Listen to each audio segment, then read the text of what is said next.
Asyhadu an la ilaha illallah wa asyhadu anna Muhammadan abduhu wa rasuluh sallallahu alaihi wa ala alihi wa ashabihi wa baraka wa sallama tasliman katsiran amma ba'd.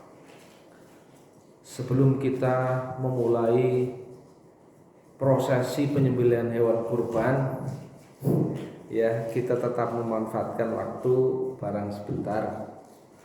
Karena hakikatnya setiap hari kita akan membuka amal kita ya, dengan Al-Quran.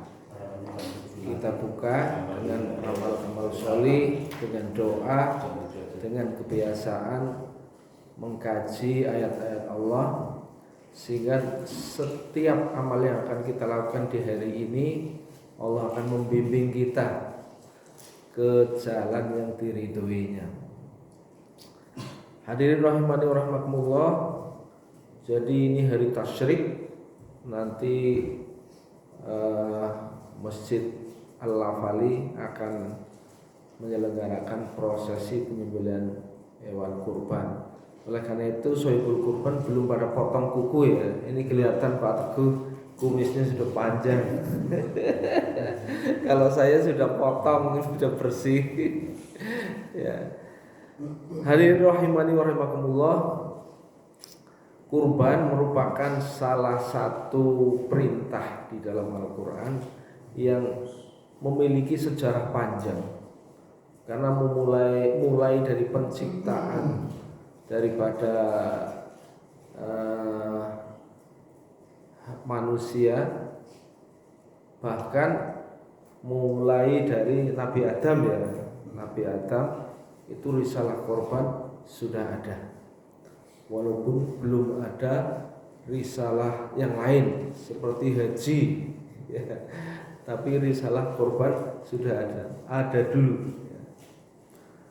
Hadirin rahimani rahimakumullah, kita seringkali membaca ayat Al-Quran terkait korban yang telah dilakukan oleh keluarganya Adam. Di juz 6 pertengahan, halaman pertengahan agak ke atas sedikit ya, Allah itu mengulangi pembicaraannya. A'udzubillahi minasyaitonirrajim. Watslu 'alaihim naba'a ibnai Adam bil haqq idh qarraba qurbanan fatuqbila min ahadihima wa lam yutaqabbal minal akhar qala la'aqtulannak qala innama yataqabbalu Allahu minal muttaqin. Jadi di situ Allah Subhanahu wa taala memerintahkan kepada Nabi Muhammad, wahai Muhammad,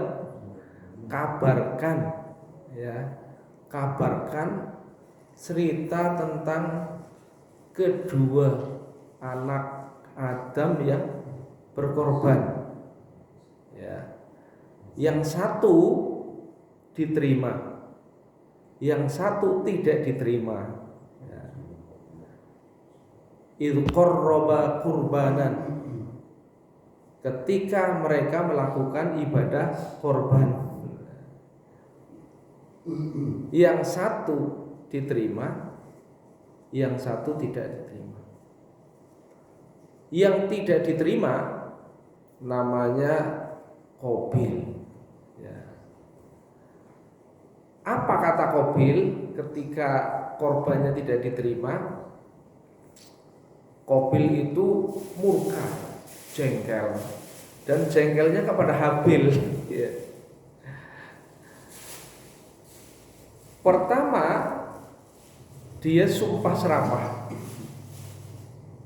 la'aqtulannak, aku akan bunuh kamu. Dua orang yang menunaikan korban ya, yang satu diterima, yang satu tidak terima. Yang tidak diterima jengkel, dia marah kepada mitranya yaitu Habil. Dia mengatakan la'aqtulannak, aku akan bunuh kamu. Qabil santai Habil santai aja. Dia mengatakan innama yataqabbalullahu minal muttaqin. Sesungguhnya Allah hanya menerima korbannya orang yang bertakwa. Ayat ini menggambarkan kepada kita bahwa generasi pertama korban itu adalah untuk menguji ketakwaan. Sebenarnya sama kesini nanti terakhir juga menguji ketakwaan.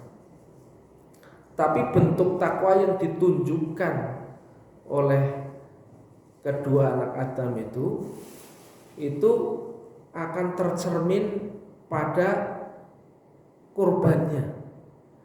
Yang satu Habil, dia seorang yang memiliki ternak, ya. Bahkan ada yang mengatakan dia peternak, atau ada yang mengatakan dia mengusahakan ternak sebagai korban, gitu ya. Nah, dalam hal ini Qabil adalah sebagai seorang petani, atau ada orang yang mengatakan bahwa Qabil memilih daripada hasil-hasil pertanian sebagai korbannya. Ya. Bedanya ketika Habil itu memilih hewan korban, dia memilih yang baik, gitu ya. Dipilihkan yang baik karena ini untuk korban, gitu ya. Sedangkan Qabil itu dia memilih daripada hasil pertanian yang agak jelek-jelek. Gila minggu korban sing apik-apik disimpen, ya, sing mandan elek-elek nggo korban, gitu ya. Ceritanya begitu.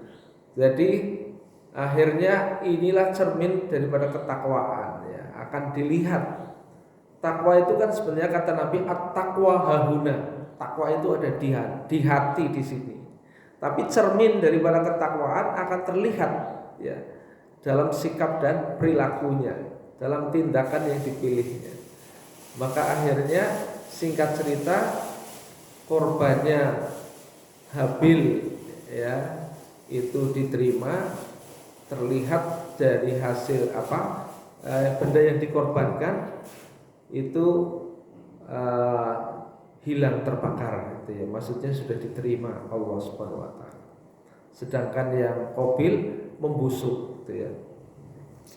Maka dengan kejadian ini kata Qabil, la'aqtulanna, aku bunuh kamu. Pasti aku akan bunuh karena rasa iri. Kamu ini kok diterima, aku kondan, gitu ya. Jadi rasa iri sebenarnya datang dari diri sendiri, ya. Dia tidak ingat bahwa sesungguhnya Allah itu maha adil, berbuat sama. Tetapi orang itu yang tidak adil pada dirinya sendiri, kan gitu. Hakikatnya kan gitu. Nah, pada generasi berikutnya, ya, yaitu pada zaman Nabi Ibrahim alaihissalam. Nabi Ibrahim itu seorang nabi yang memiliki gelar Abul Anbiya. Abul Anbiya itu adalah bapaknya para nabi. Karena Nabi Ibrahim itu orang yang sangat untung sekali, ya. Dia sendiri diangkat oleh Allah jadi nabi, anak keturunannya jadi nabi. Wah, ini kan luar biasa. Coba kita lihat Nabi Nuh, ya. Dia sebagai nabi, tapi anaknya menjadi pembangkang, kan gitu ya. Istrinya juga demikian. Tapi Nabi Muhammad, Nabi Ibrahim alaihissalam luar biasa. Tapi standar imannya Nabi Ibrahim jangan dibandingkan dengan yang lain, ya. Beda.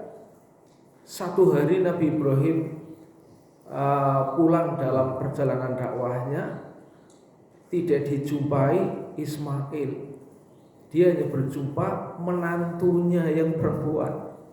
Bahkan saking lamanya meninggalkan keluarga, menantunya nggak hafal kalau itu adalah bapak mertuanya.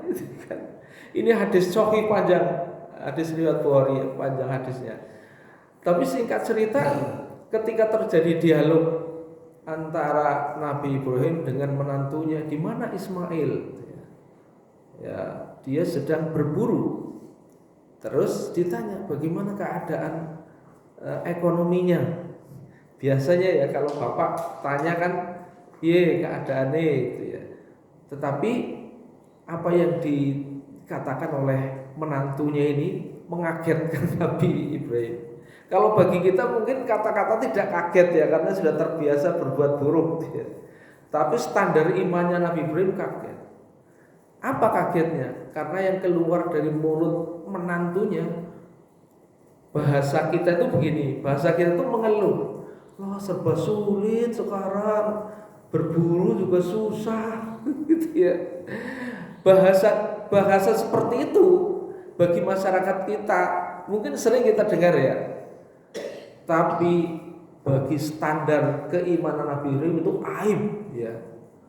Aib menantu seorang nabi, menantu seorang pejuang itu bisa mengeluh tentang ekonomi itu ya.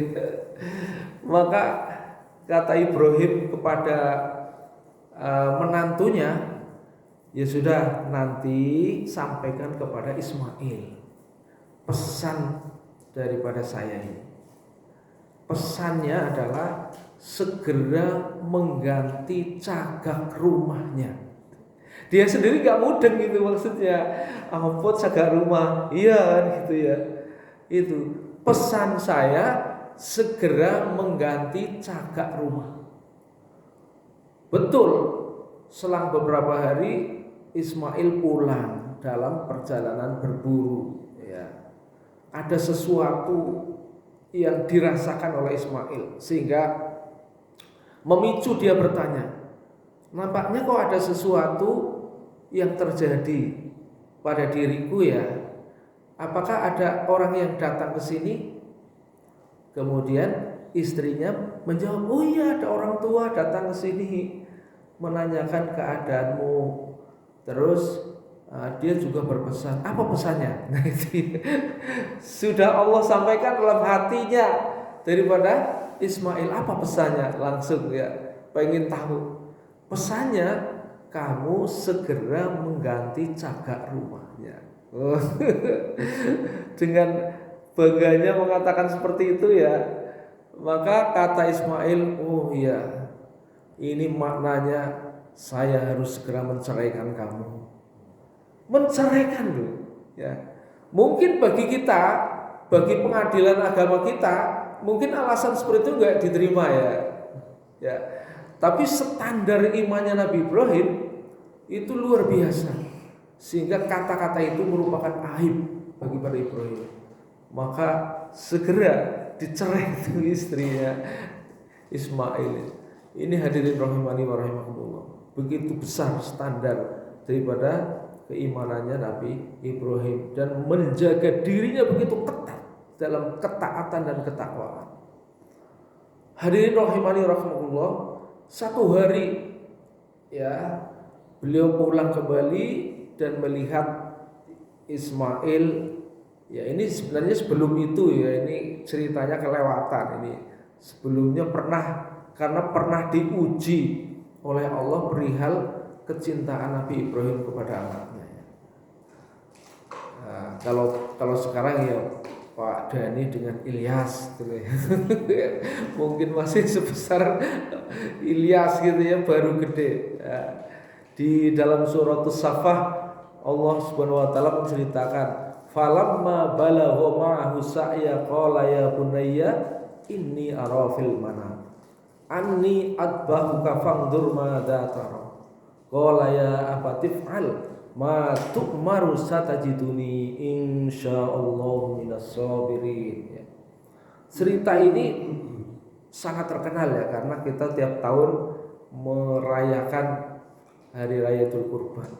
Ya, di mana tidak ada amalan yang lebih utama di hari Nahr. Ya sekarang ini hari Nahr ya, masih hari Nahr. Jadi Idul Adha plus tasyrik ya kan. Tidak ada amal yang lebih utama kecuali nyembelih kurban. Jadi nanti kalaupun kita belum korban gak apa-apa, menyaksikan orang nyembelih dapat pahalanya. Hadirin rahimani rahimakumullah. Maka dari ayat ini ya, Nabi Ibrahim dikasih mimpi oleh Allah. Dalam mimpinya diperintahkan untuk menyembelih anaknya Ismail ya. Maka tidak langsung dilaksanakan oleh Ibrahim. Lah, ini jangan-jangan mimpi dari setan apa ya? Nah, diulang lagi mimpi yang sama sampai yakin betul ini pasti dari Allah. Maka akhirnya Nabi Ibrahim datang kepada Ismail ya. Jadi falamma maka tatkala balagho sampai mahu bersamanya saya ya. Jadi sampai waktu yang ditentukan falamma balagho mahu saya qala ya bunayya inni ara fil manam. Wahai anakku, aku telah melihat dalam mimpiku.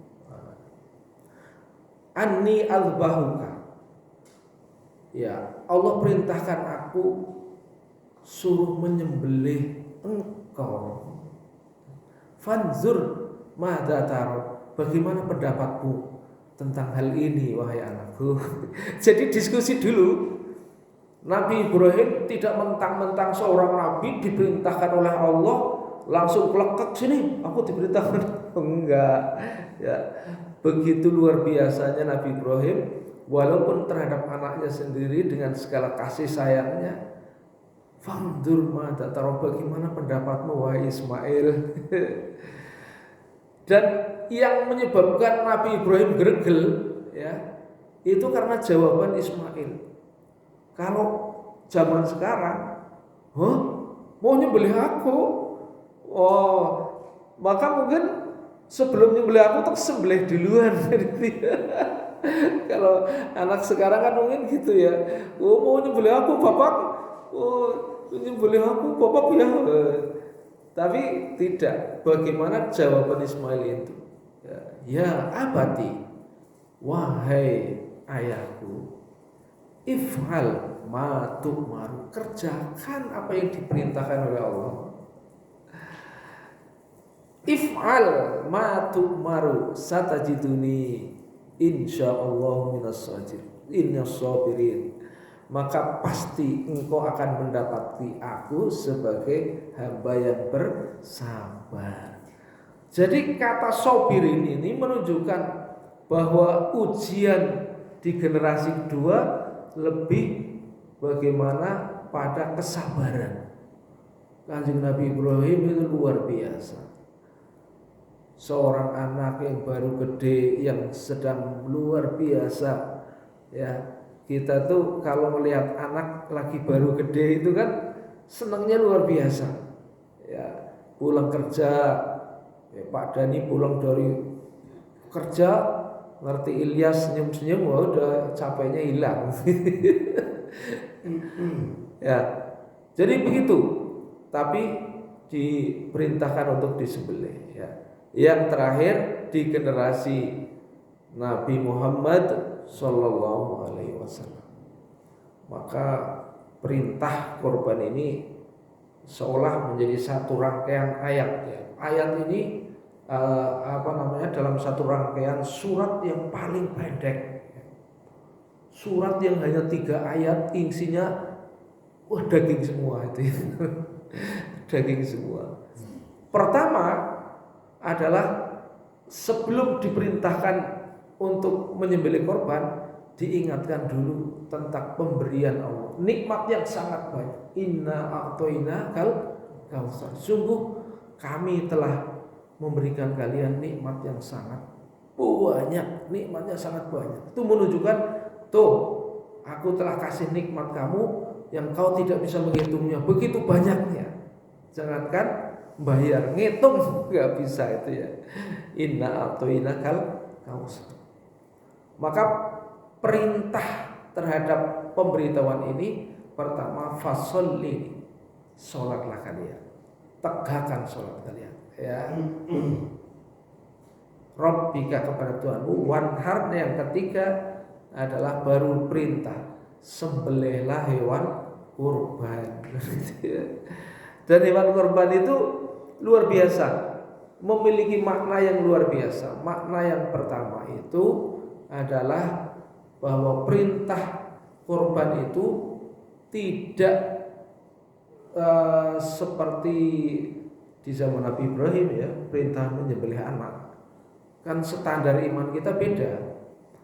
Korban nyembelih hewan kurban itu simbol dari apa yang kita cintai, simbol dari harta yang kita miliki, bahwa Allah Subhanahu wa taala memberikan kepada kita kenikmatan yang banyak. Salah satu kenikmatan itu adalah hewan ternak, kan gitu. Karena di hewan itu wa minal an'ami hamulatan wa farsha, ya, kulu min thayyibati ma razaqnakum. Dari sebagian hewan itu ada yang memang ternak, yang itu pedaging, ada juga yang itu sebagai kendaraan. Ya. Kalau sekarang ya yang kendaraan itu yang mobil dan sebagainya itu ya. Nah, masing-masing ada thayyibat, ada kebaikan. Nah ini dipotong menunjukkan ujian Allah, bahwa Allah telah memberikan nikmat kepada kita, mana yang lebih dicintai, harta atau Allah. Ya. Kalau harta berarti eman-eman orang yang nyembelih. Apa Allah yang tunaikan sembelih kan gitu ya. Ini ujian Allah agar kita lebih mencintai kepada Allah. Dan itu juga ujian Allah, karena Allah tidak melihat, tidak butuh darah dan daging korban. Walaki yanaluhut taqwa minkum, kan itu. Demikian Bapak Ibu rahimani rahimakumullah, sebagai pengantar nanti kita akan menyembelih hewan korban. Korban yang kita lakukan nanti semata-mata karena Allah Subhanahu wa taala. Allah menguji kepada kita bahwa harta yang kita miliki bukan harta kita, tapi titipan dari Allah Subhanahu wa taala. Yang kedua, bahwa sekarang itu melibatkan orang banyak. Artinya bahwa korban yang dirisalahkan oleh Allah kepada Nabi Muhammad ini untuk dibagikan, di samping dinikmati sebagian, ya.